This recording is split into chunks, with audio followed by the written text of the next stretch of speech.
Calm isn't a personality you're born with, it's chemistry and it can be built. What we'll dive into today is the parasympathetic system, plus serotonin. We have something called GABA and oxytocin.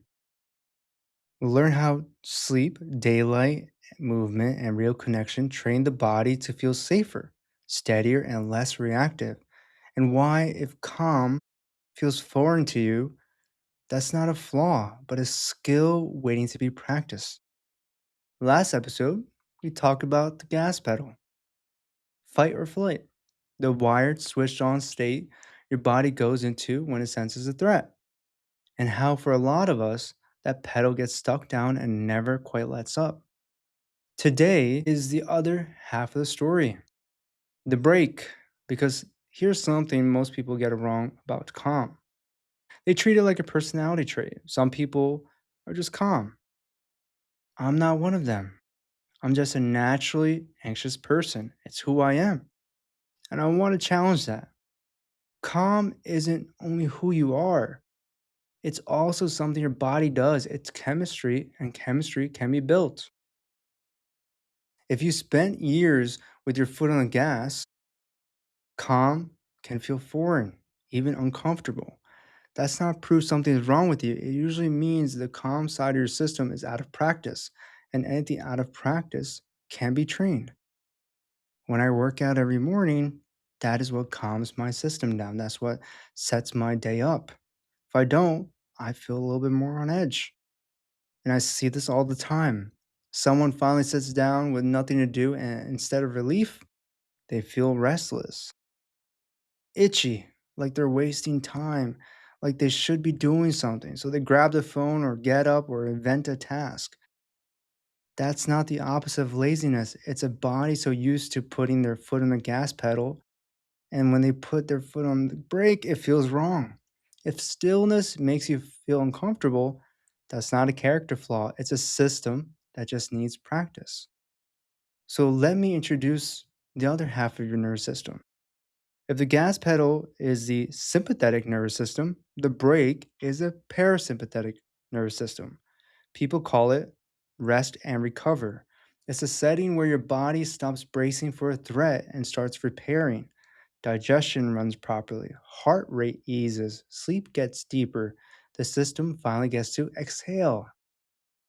You're not supposed to pick one and live there. A healthy body moves between them. Gas when you need it, brake when it's time to recover. The problem was never having a gas pedal. The problem can become never touching that brake. And your body has real chemistry that helps press the brake.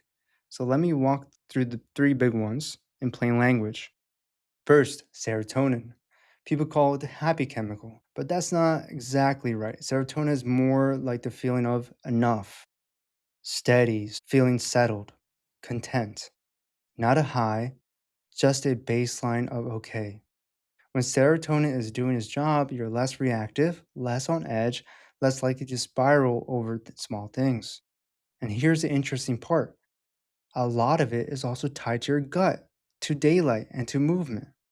That's why sunlight and a simple walk can shift your whole mood, and why being stuck inside, still in the dark for a few days, can actually quietly drain it.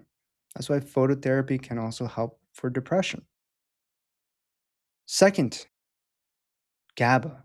This is one of the closest things your brain has built to quiet down the signal. When your thoughts are racing, replaying, planning, worrying, jumping from one thing to the next, GABA is a chemistry that helps the noise settle so you can actually rest. It's the break at the level of your brain cells. When it's low or drowned out by stress, everything feels louder and harder to switch off. Third, we have oxytocin, which is the connection chemical. It rises with closeness, a hug, holding someone, a real conversation, time with people who feel safe, even time with a pet. And here's why this matters, humans calm down around other safe humans. We're built to settle in good company and stay on alert when we feel alone. So, loneliness isn't just sad, It keeps the alarm running. Connection is one of the most unrated ways to tap onto the brake. Now, here's the part I really want you to hear. You don't control these chemicals by force. You can't just decide to feel calm, but you can set up the conditions that build around them. They respond to inputs, and the inputs are simpler than people expect. Movement, not a punishing workout, just moving your body, a walk. It can help burn off your stress chemistry and feeds the calmer side. Sleep. This is a big one. Sleep is when your body repairs and resets the whole system. Skip it, and the gas pedal wins by default. Connection, real moments with people who feel safe.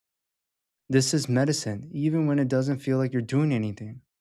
And the breath that we touched upon last time. Long, slow exhales are one of the few direct ways to tell your body in the moment that the threat has passed. None of these are dramatic. That's the point. Calm isn't built in one moment. It's built in small, repeated signals that tell the body it's safe to settle. Picture what that looks like in a real evening.